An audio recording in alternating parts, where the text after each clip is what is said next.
Hello, everybody. Welcome to Birth Your Vision podcast live.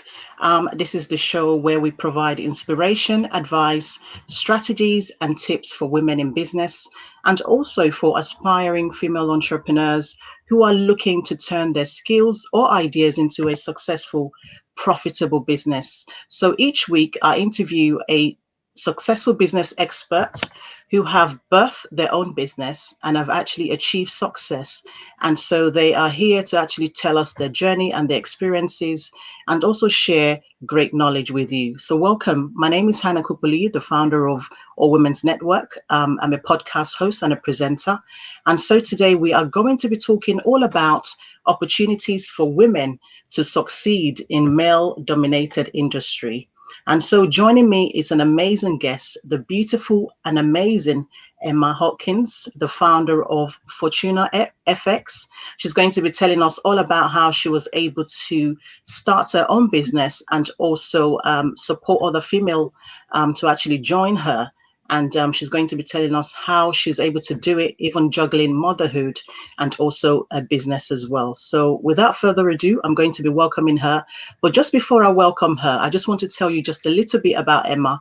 So Emma is a wonderful woman. She is a true leader. She's a single mom of 3 beautiful, gorgeous children. And she started international FX brokerage early in 2020, just before the pandemic hit the world. And this is a fantastic all-female team driving the gender gap in the world of FX. And Emma has actually started, this business on her own. And now she has 6 leading female in this business and also 1 non-exec director working for her. She has introducers globally who can actually help find potential clients. And also Emma has great, incredible connections with law and family office, as well as investment sector. She is a proud woman who has made such remarkable accomplishments. And, against all odds, she has been able to thrive and win in her business. So welcome the beautiful Emma. How are you, Emma? Thanks for coming today. It's a very nice introduction. Thank you, You Hannah. are welcome. That's very kind. So good to see you. Thanks for coming to Birth Your Vision podcast live. It's a real pleasure to have you here. So, for most of our viewers who are tuning in to watch you tonight, they are pretty excited to hear your story and your journey. So tell us, who is Emma really? Oh, wow. That's a deep question. Obviously, I'm 44, or nearly 44 in May. I'm a mum. I live in Essex. The business should really be in London. Obviously, COVID sort of put pay to that for now. So the whole team are all working remotely. Some of them I've never met in person, which is really odd. So the interview process was all done over Zoom, which is, again, even stranger in these times. Yes. So I don't know. When you introduce me, I don't really see what you. I think you're talking about somebody else. And I'm really humble. And for you, yeah, it's amazing when you get introduced, isn't it? And you kind of feel, really, have I actually achieved that? Have I actually accomplished that? Because sometimes we don't really see what we've achieved and what we've actually done. But when somebody else gives us that comment or that well done, it's almost like, really, is that me? Did I actually do that? So yes, it's absolutely you. So I'm putting you on the spotlight. So I'm putting you on the spotlight, Emma, to really tell us who Emma is. You are a mother who is juggling, business and also especially during this, tough time, this pandemic. What has it been like for you trying to manage your business and also looking after? We needed to get the Wi-Fi issue right. So I ended up sorting that problem, sorting laptops and making sure that everybody could work from home. My son was doing his A-levels, literally just about to take them. My mum was doing her GCSEs, and my baby has just started senior school, did do last year. So the challenges of that in itself was quite difficult at the beginning. I find it quite that bit was a real struggle, constantly in the fridge, constantly not doing what they're meant to be doing, which takes my eye off the ball, which I shouldn't be doing. But I had no choice. We had to make it work. We had lots of family discussions about how things are going to work and who was going to do what job. And so, and funnily enough, we're a really great team, and we just made it work. But lots of talking. We're a talking family. We sit around the table and discuss stuff. So it did help. It did help a lot. And they're my staunch supporters. So when it comes to work, I do have to make some decisions sometimes which I don't like, but I have to do what's right, don't I, on both sides of that fence, which is the hardest part. But being a mum is, I think, probably one of my best achievements. I get a bit emotional talking about it, but yeah, I'm proud of who they are, and their ambition, and what they stand for. I'm immensely proud of them. Absolutely. And I really love what you've said about your children. They are your support network, and they are your rock, and they understand your work ethic. And sometimes it can be very challenging when it comes to them really understanding how the whole system of your business works and everything like that. But it's really great to have your children who are there to support you. And I love that you actually have a conversation. There's a conversation that starts within your household, which is really great. And I feel is a great way to really connect your children and get them involved in things that you're doing. So that's really awesome. And I think maybe perhaps that's what's made you even of a very sort of like a bold, strong woman, because you have wonderful children who understand, your work and how that really works for you. Fantastic.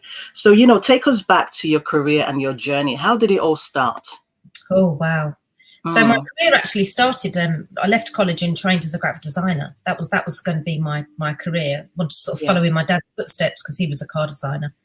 And then realised that actually I was much better at, I suppose, relationship-driven, the sales side of businesses, I suppose, if you want to, segment it into a compartment. So I was working for an advertising agency and moved over to their client relationship team. And loved it. Literally thought that was my thing. Thoroughly enjoyed it. Then progressed and got headhunted to go and work for the Daily Mail.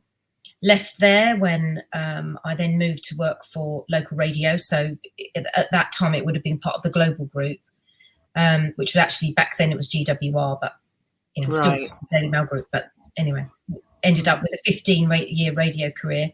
And thoroughly enjoyed it, thoroughly loved it. Fantastic. Wow. That it was time for a change. Yeah. And I happened to fall into the world of FX through a really good friend of mine who was looking for somebody to work with him that was a bit more, I suppose, client relationship driven. And the rest is history. So I worked with him for 7 years and then decided to set up Fortuna. Fantastic. Here I am now. Yeah. What a transition from working in radio for such a long time and then transitioning into FX. What was it like being a radio presenter? Oh no, I wasn't a presenter. I worked with their I suppose like again client team. So, okay. So no, okay, gotcha. No, I'm not a face for radio, Hannah. No. Oh right. No. Okay. So having again, it's just about, I think for me, I'm a bit of a chameleon. I don't think it matters what industry or sector I work in. I put the same work ethic towards it, which is I'm really driven. And it's about relationship. It's not about anything else. If you can maintain a relationship with your clients and keep it really strong and actually work for them, not against them, and not for profit for that relationship, whatever sector you go into, you're going to have that same ethos. And I have that ethos, it's blazoned all over our website. It's all about relationship and not profit. And I've had that throughout my whole career, and it's never, ever, it's never given me a bad, it's always been really positive. So, and I'll stick with it. Fantastic. That sounds really awesome. So for some of our guests who are just joining us, welcome everyone. Thank you for tuning in. This is my wonderful guest, Emma. She's going to be sharing her journey with us and also giving us some tips and strategies on how she's been able to grow her own business. So, Emma, tell us about your business. For some of our viewers who are watching you today, how did you get the idea and the concept of your business? Well, the concept, obviously, I was working for a brokerage previously. So I knew about the business. I knew how I've run businesses before, funnily enough, of other stuff that I was trying to do. And so I knew what I wanted to do. It was just being brave enough to do it, I suppose, is the right way of putting it. I knew that finding the clients wouldn't be an issue with regard to like networking. You know, as a team, we network with 30,000 people a year. So we are really strong networkers, and women are naturally, you know, networking people. So for us to do what we've done it's been a great journey. It's been really good fun. The team are good fun.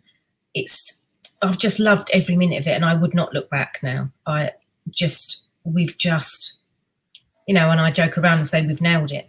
We know exactly the concept. You know, to have a brokerage, you know, like I say to people in the US, you know, you go to sell your property, you go to a real estate broker. When you a yacht, you go to a yacht broker. You know, of all the reasons why you would go to all different brokers, but when you worry about currency, you use the bank. Can I ask why? Yeah. Why don't you use a specialist currency broker like us? So it's educating people exactly what we do and how we do it. We're brilliant at what we do. We're really unique. Like I said, we're an all-female team, which is interesting because 83% of our clients are men. So I find it quite an interesting statistic. But for us, that's the bit that I've chosen to challenge. And I go back to that because obviously this is roughly to do with International Women's Day. Yes. I've chosen to go against the grain. Now, our industry, cold call constantly, get their leads, close the leads, get a client. I didn't want to do that. You know, I didn't want to do that. I wanted to build a relationship with a client and then be there for a long time, not a quick trade or, I wanted to really cement that relationship. So that's why we've gone down the route of being a bit more softer, I suppose, is the best approach. Yeah. And choosing female over a very male-dominated world has just been, for me, very rewarding, because being a female in an all, male world, it wasn't all fantastic. I learned a lot of stuff around, the people that were around me. But sort of, I never really felt like I fitted. I think that's the truth. And now I look, and all the girls that work for me, ladies, I call them my girls, the ladies that work for me fit beautifully. And I'm, obviously there's lots of training involved in what we do. Everybody is learning everything that I do because I want to teach it on. I don't want them not have the full knowledge. So that's what I do. Yes. I just spend as much time with them as possible. I'll do anything for them. I feel like they're sort of like my side family. Right. Oh, that's amazing. That is really awesome. That nurture trait in me. But I've definitely made, I feel, for me and the team, definitely a good decision. And it's just the only way's up, as that's the way I feel. Absolutely, indeed. I mean, you've mentioned about International Women's Day, which is the reason why you've actually attended our meeting today. It's really about celebrating women who have done so well and they are successful in their business. And it's about sort of shining the light on them. And you are one of them, Emma, to be honest. And I just want to commend you for all your accomplishments and all your achievements. Looking at the theme for this year, which is actually choose to challenge. I know that you've actually touched a little bit on it, but I just wanted you to kind of elaborate just a little bit more. So, what does that phrase mean to you? And, what have you chosen to actually choose to challenge? For me, it's definitely challenging the industry. Yeah. Challenging how they do it, challenging the approach. For me, it's definitely a challenging of gender, without doubt.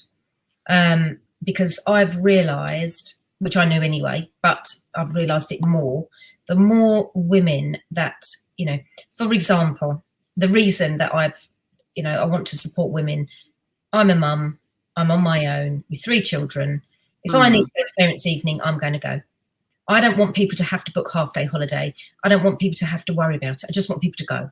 I've got to go home at 4 o'clock because I've got a doctor's appointment for the children. Go. We have a very flexible setup. We actually don't have holiday allowance. Everyone can take as much holiday as they like. Wow. I never wanted to say to somebody, well, you have to have, I haven't been to funerals in the past because I've run out of holiday or because it wasn't those sorts of things. This last year has certainly taught me that people are more important than anything in this whole entire world. Yes. And without the team being behind me, and they give a hell of a lot more because of the flexibility. Look, I'm not working tomorrow. Okay. They're not working tomorrow. What's that going to do? It's not going to be detrimental to the business by a long way. What it's going to do is by Monday, they're going to be, ready to hit the ground running again. It's our ethos is completely different, and we're challenging on many, many levels. I want, if they turn out to be, pregnant, good luck to them. They're not going to not earn the same amount of money that they're earning while they're on the pitch as such. That shouldn't make any difference to them. There's a number of things that I wanted to support women to actually have a career and have a family. I've done it. I've never had time off as such. I had 3 lots of maternity leave, but that's it. I've worked full time the whole time. I'm really proud of it, and I want the girls to be able to do that. So never to be scared of, is that reasons why women aren't, at a certain level or age recruited? I don't know. I can't speak for any other business owner, but for me, I think it's an absolute added bonus. I think the more you can give a woman flexibility, they are going to give you 1,000,000% back. I always tell people I'd rather have David Beckham on the pitch for 20 minutes than a footballer that nobody knows full time. And I think that's an analogy of how I feel about flexible working. Yeah, I love the flexible working that you've created for the wonderful women that are in your team, because these are some of the challenges we face as women, isn't it? Childcare issues and also maternity leave. Once you're pregnant, the whole dynamic of work changes. You having to go leave work after you've had your baby, and then you're thinking about going back, whether you actually want to go back. Yep. These are the things that we are faced with. And then I think the last year is going to challenge that. If you can imagine, like the last year with everyone working from home and they've got their kids at home and it's worked brilliantly. Exactly. Employers are going to have a very tricky argument to say you can't work from home. Well, I can because I've done it for a year. Exactly. Yeah. That's what the pandemic has actually taught us. When we're talking about work, we can actually work from home remotely now. We've done it for over a year, and we've learned to manage, and not just working from home, but actually balancing family as well and your children while they're homeschooling. So they have to try and make adjustments, not just for women but for men, for everybody who's working. There has to be some form of adjustments. There has to be an opportunity for you to work from home, because it has worked for many during this last year or so. Absolutely. So let's talk about working in a male-dominated industry. What are some of the challenges that you've encountered, and how have you actually dealt with that?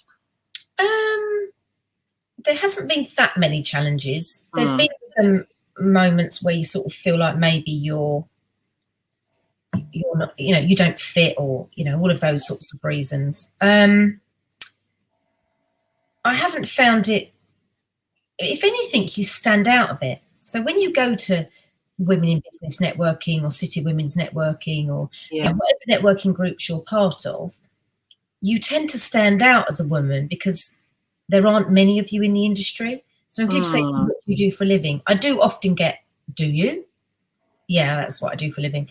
So that's quite an interesting, I always see it as a positive that people are going to remember you. And that is definitely, I've done presentations and I've done them on Zoom where there's 5 men in grey suits and me, and you're all vying for the same business because it's a pitch. And I didn't think about it, so I just had literally, a red top on and and did the presentation. And it was interesting how at the end of it, I didn't realise how much I'd stand out because everyone was just wearing a grey suit. So actually, it's been for me a massive, a positive side of things being female. And I sort of don't worry about them now. It sounds, even though most brokerages are owned by men, I think there's probably 2 in the UK that are owned by women. You know, most of them are, you know, shareholders are all men, you know, the owners, directors, whatever, all men. But actually, the more good stuff we do with the business and grow the business, I think it's only going to be a positive, because you will be remembered for the right reasons, I hope. Absolutely, yeah. It certainly isn't a gender, you know, they're wrong, I'm right. We're just doing it differently. I'm challenging what they're doing, and I want to try and change how the approach is. Brilliant. And I also think you have to have a level of confidence really in yourself, and also being assertive in that kind of environment. And I feel like maybe sometimes some women lack that sort of confidence to be able to stand in that kind of environment, you know, for them to be able to thrive. So I think a level of confidence, and also being an expert in your field and really knowing your stuff as well, really helps you. What are your thoughts about that? Oh, 100%. If you don't know what you're doing, you know, knowledge is actually confidence, because if you know what you're talking about, the confidence should come naturally because you sound credible. So the credibility of what you're saying, if you haven't, you know, worked in the industry, or you know what you're doing, and you know anything remotely about your industry, that will go against you. So that's where, you know, even educating clients, which I do on a daily basis, when they're trying to do something, I'm going, don't do it like that. You know, let me explain why. Yes. And you educate your clients, which is not what our industry does. They don't want to do that. They want to keep, you know, the tricks of the trade secret. But, you know, there's many things that, you know, we talk to clients about all the time. And I think it's really important it's transparency and honesty. And I think that prevails when we're with our client relationships, definitely. Absolutely, indeed. You know, talk to us about the many opportunities that you've created for women. I know you've actually touched on it earlier on, but I wanted, you know, some of our audience who are watching us right now just to get a feel of the sort of opportunities you've created for these women, especially when you mentioned about doing interviews online during the lockdown, and not even having to see them face to face, and building a massive community of women in your team. Just, you know, take us through that journey and how you've been able to create that sort of opportunities for women. Well, I think the most interesting part is the age diversity that I have on the team, which I'm really proud of, because if one of the ladies that works for me, she's 52. Yeah. And I don't think a brokerage would even take a second glance, because they'd think, hang on a minute, why would she want to, you know, the age might be an issue. She's incredible, absolutely incredible. And if you could, you know, clone her, even better. You know, she's got tattoos, and she's just sensational. So and then you look at, you know, all the different age groups that we've got in the team. Everyone brings something different to the table. You know, I always say no idea is a bad idea. And I think from that side of things is that no matter who you come across, and I've got a guy actually does some training in the city, and he recommends me when he's got a female that's going through his program. So 2 of my girls have come from him, because, you know, he knows that I only, you know, recruit women.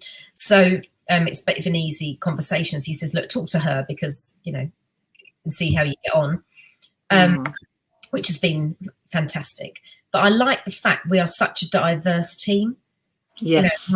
You know, you take, you know, our two newest girls are Alicia and Amy. Alicia speaks 4 languages.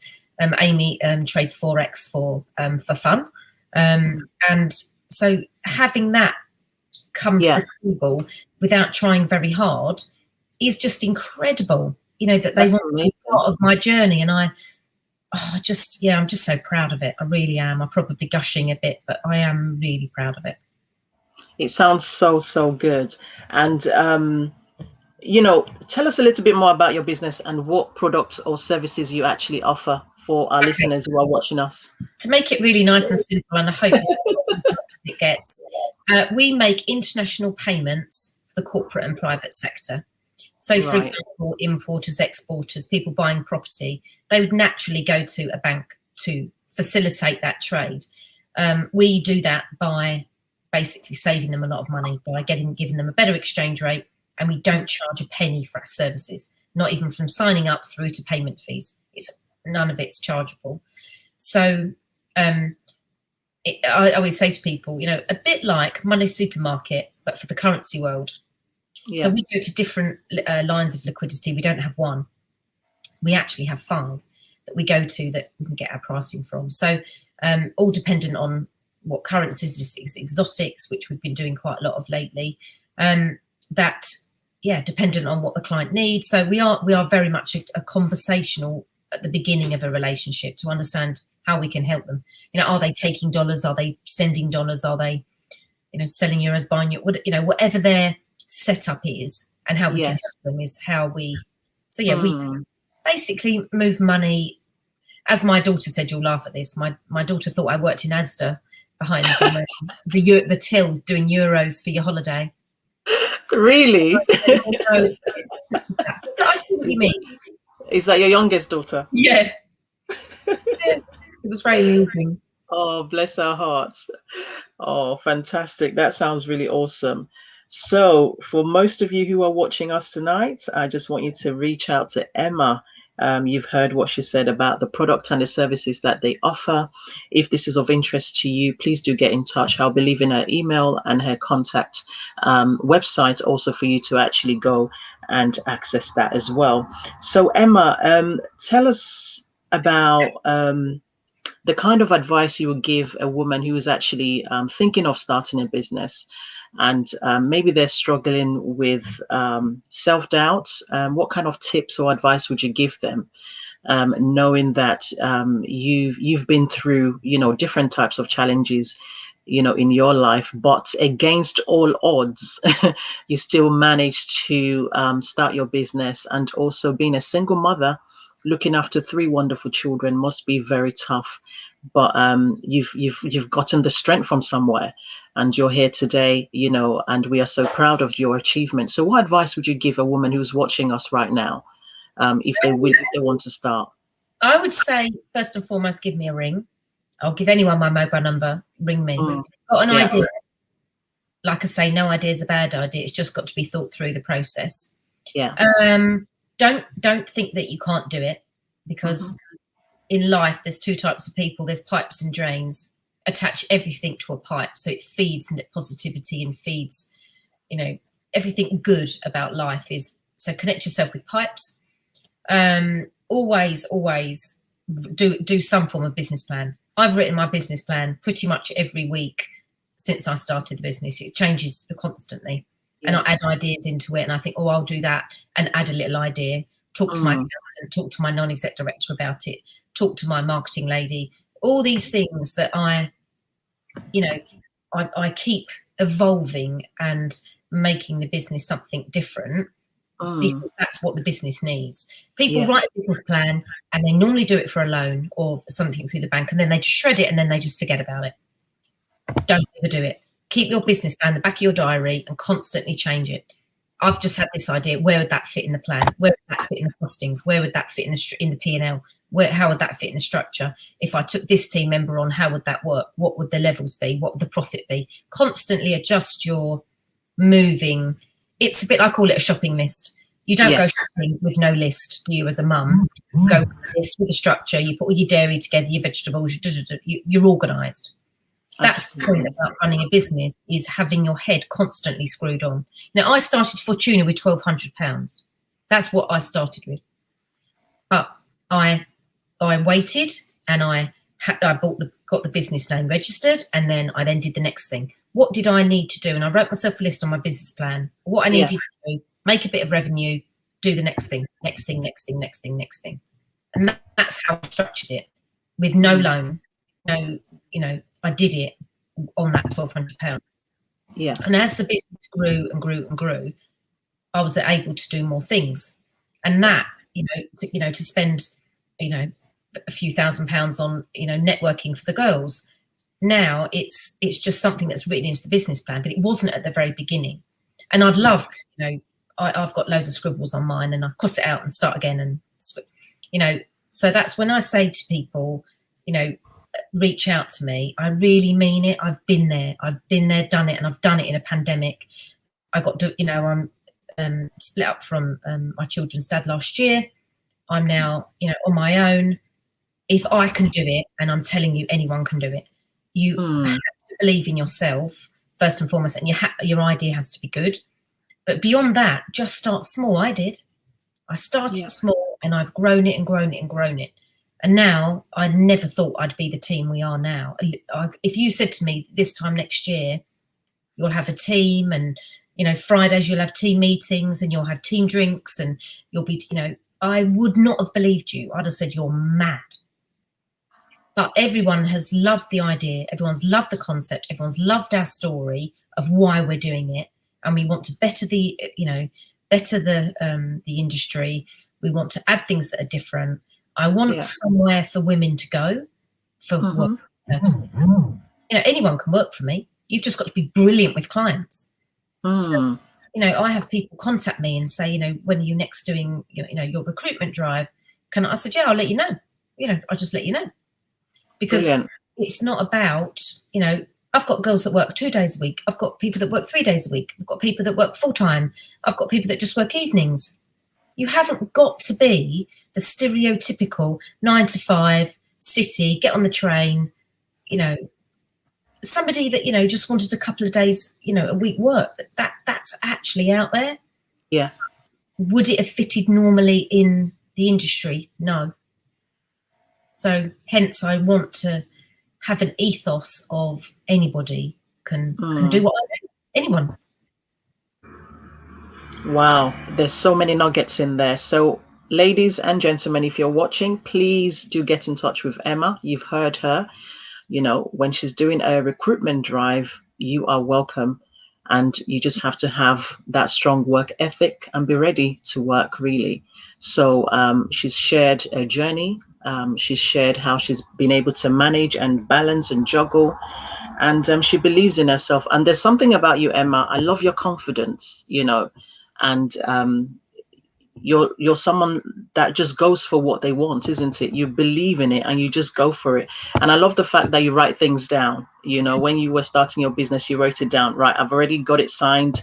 I've already done this and I've already done that. It's already been registered. Now what's next? So I think some of us can actually learn and use those strategies to have a list of what we need to do when it comes to starting our own businesses, and just be ticking it as we're going, and also celebrating our achievements and our winnings, you know, and that's what it's really all about, you know, celebrating your success and really, you know, having a head start and just making a move, not think too much about it, just do it. And seek for help, especially when you know that there's other people who have already done it. Those are the people that you should be calling on. And I just want to say thank you so much, Emma. You know, I could listen to you all day, and you've shared some amazing nuggets with us today. And I'm so, so proud of your achievements. And also, you know, you represent so many women who are doing it and who are absolutely brilliant at what they do.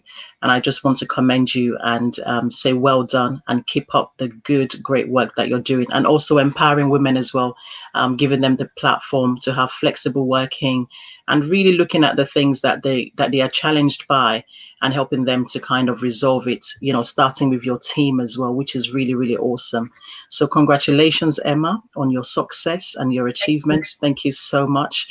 And just before we go, I just wanted you to leave maybe 1 or 2 words of inspiration to our viewers who are maybe sort of feeling a little bit of low self-confidence, you know, not really sure about the directions of where they're going. Just, you know, give them some word of inspiration as we are about to round up.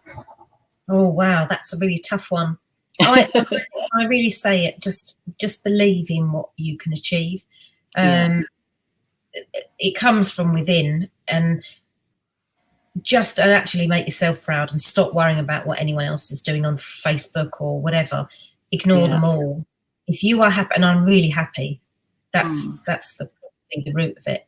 I'm really happy. We're in a happy house.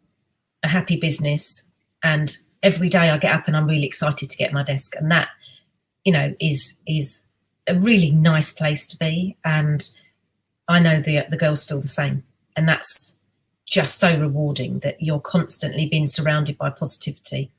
I'm not a negative person. I don't like negativity. So definitely, if anything, believe in yourself and just be positive. Every day, do something positive, a positive step, a positive word, positive thought process, write something down positive, you know, read something positive, you know, just have a check out Michelle Obama. She's incredibly, you know, somebody that I follow. It's again, confidence is about knowledge. Knowledge is about, you know, believing in yourself, and you can do it. Sometimes we put barriers up to stop ourselves. Yeah. And that is, you know, ring me. Definitely. On that note, could you just share how can our viewers actually reach you? Well, I'd love to share. If there's any, you know, I'm happy to link with anybody on LinkedIn. Okay. Lots of people contact me via other mediums. If you want to talk to me, You know, my email address is on LinkedIn. My website is on LinkedIn. Look me up. I'll happily chat with you. I've had lots of conversations in lots of my women's network, because we do boost each other. It's quite very much a rewarding network to be part of. And it's definitely something that surround yourself with people that are going to boost you. Because I think everyone, especially in the corporate sector, are quite quick to shoot you down. But definitely surround yourself with lots of positive people. Most definitely. I definitely concur with what you've just said. It's about surrounding yourself with people that would elevate you and also help you to move on to the next level. And absolutely, definitely. Thank you so much, Emma. Such a great opportunity to be here. And I just wanted you to kind of strike the pose with me, you know, the choose to challenge pose, which is where we raise our hand and we just say maybe a sentence of exactly what we're going to challenge. So we're going to start by just looking in the camera. I've got to think of something. Yeah, it's this hand. Okay. Hang on, have I got it right? Right hand or left hand? I'm not even sure. Yeah, the other hand, I think. Yeah, that's the one. Okay. Yeah. Okay. So, well, I actually choose to actually celebrate women's achievements and also forge ahead in terms of challenging equality and gender bias, as well as helping women to be more visible. And you? I'm choosing to challenge an increased gender. What's the word? Gender bias in the finance sector, which is obviously my sector. Yeah. And also choosing to challenge that women can have the freedom to do whatever they want in the business that I run. Fantastic. Thank you so much. Thank you so much, everyone, for joining us tonight. We've had such a great, wonderful discussion and conversation with the wonderful Emma. Please reach out to Emma. All her details will be left in the comment section below. And thank you so much for your support. I look forward to seeing you guys again next week with another amazing episode and another guest as well. So until next week, thank you so much. Have a great evening. Stay blessed. Thank you so much. And thank you to my wonderful guest, Emma. Thanks for being on the show today. Pleasure. Thank you.